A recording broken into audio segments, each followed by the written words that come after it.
Guys, I met this girl Sad on a random Friday night out with the boys. She was fine, like drop-dead gorgeous, you know? She had that perfect smile, the kind that makes you forget how to talk for a sec. We vibed instantly. She was mysterious, had this whole aura about her, like she was out of a dream. I'm thinking, yo, how'd I get so lucky? We start dating. Everything's smooth, too smooth, now that I think about it. She was always talking about energies and manifesting, but I just thought she was on some spiritual wave. I ain't judge. Everyone's into their crystals and sage these days, right? Plus, I was just happy chilling with this baddie who had her life together. But then, things got weird. One night we're at her place, and she's cooking dinner. Everything's normal. Candles lit, some Afro beat vibes playing low in the background. I'm sitting at the table, scrolling through my phone, and out the corner of my eye, I see her sprinkle something into the food. Not like regular spices, it was something different. I'm thinking, nah, maybe it's just some fancy seasoning. But then I see her whispering over the pot. Bro, whispering. I sit up real quick like, Sade, what's that you're putting in the food? She looks at me, smiling all sweet like nothing's wrong, and says, oh, just something to make sure our love grows strong. What? But I'm not trying to be dramatic, so I brush it off. I'm like, okay, cool, but I'm not really hungry anymore. Fast forward a week later, I'm waking up every night at 3 a.m. on the dot. Can't sleep, can't focus. Weird dreams too, like I'm trapped in a forest, running, but I can't get away. And in every dream, Sade's there, watching me with this creepy-ass smile. So one day, I'm at her apartment, and she leaves to run some errands. My gut's been screaming at me for weeks, so I decide to snoop. Bad move, but something wasn't right. I'm looking through her stuff, and in her closet, I find this box. A black box covered in weird symbols. Inside, bro, I'm not lying. There's a small doll that looks like me. My face, my clothes, everything. And around it, hair. My hair. I'm freaking out. I drop the box, and everything clicks. Sade's not some spiritual girl into energies. She's a whole-ass witch. I wait for her to come back, trying to play it cool, but my heart is racing. She walks in, all casual, like nothing's wrong. Hey, babe, she says, leaning in for a kiss.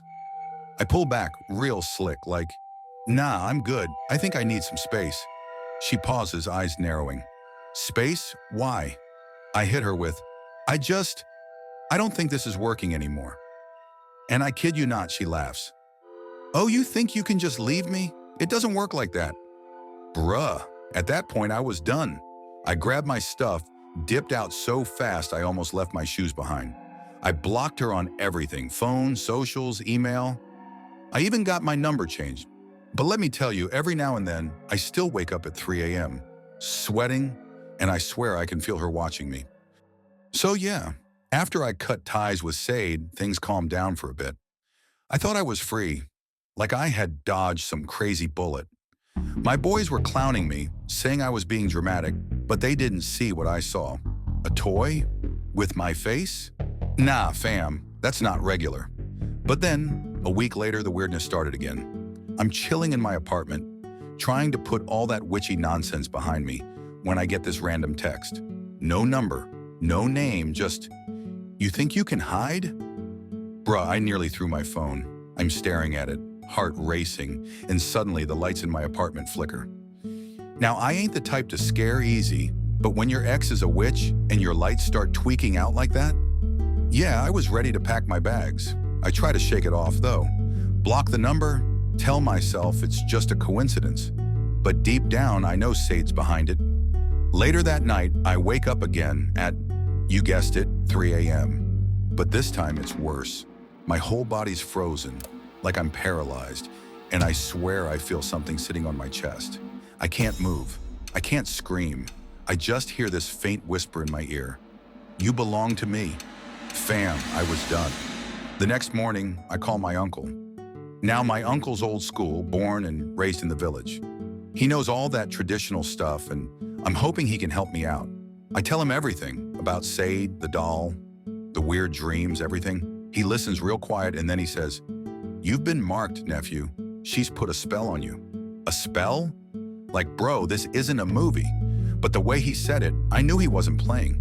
He tells me I need to do a cleansing, a full-on spiritual bath with herbs, prayers, and all that. At this point, I'm desperate, so I agree. I'm thinking, whatever it takes to get this witch off my back. I head over to his place, and he's got this whole setup. Candles, herbs, a giant pot of water boiling with these strong-smelling leaves. I'm standing there like, bro, this is about to be wild. But he's dead serious. He tells me to get in the water, and the second I do, my whole body feels like it's on fire. I'm not even exaggerating, like it's burning from the inside out.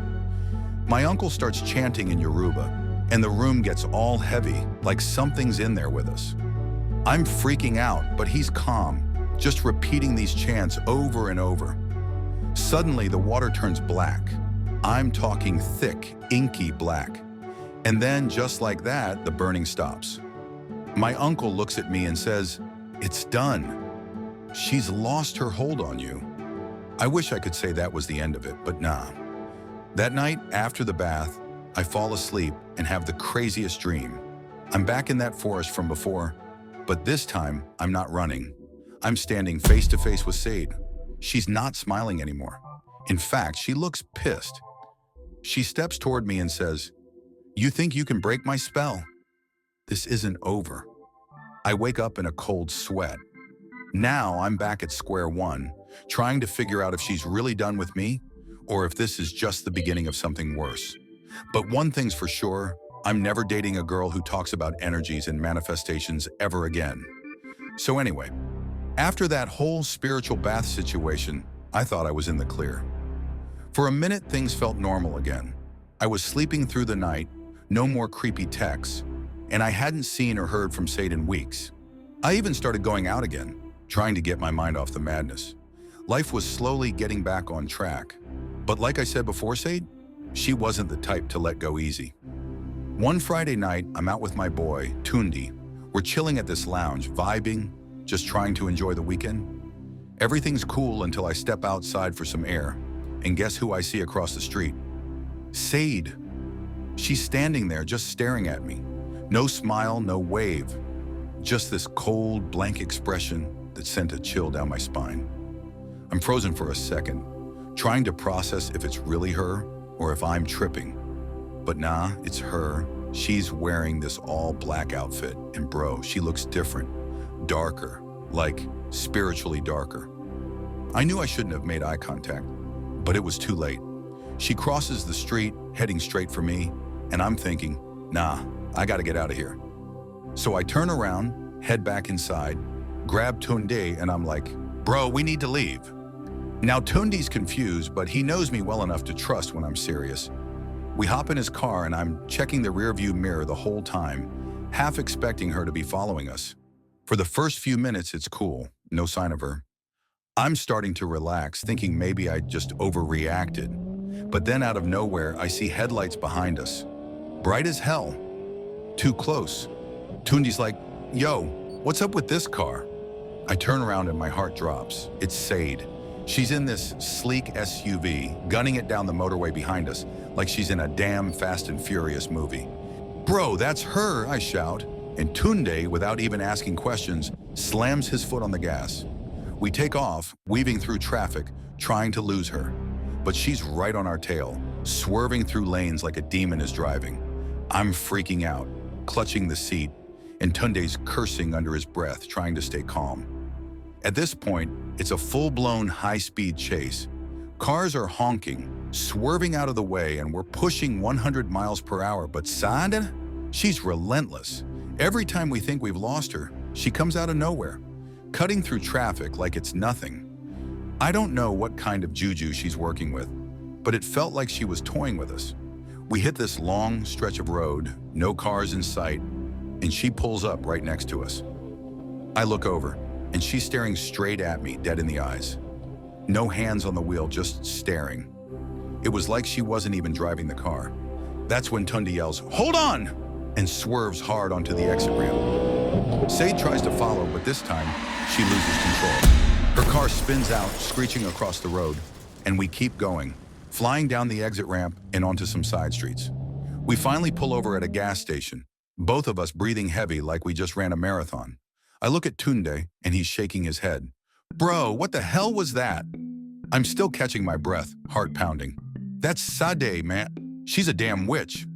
We sit there in silence for a minute, processing everything. I grab my phone, ready to call my uncle, tell him the whole thing, but then I get a text. I open it, and it's from her. No number, no name, just, "This isn't over.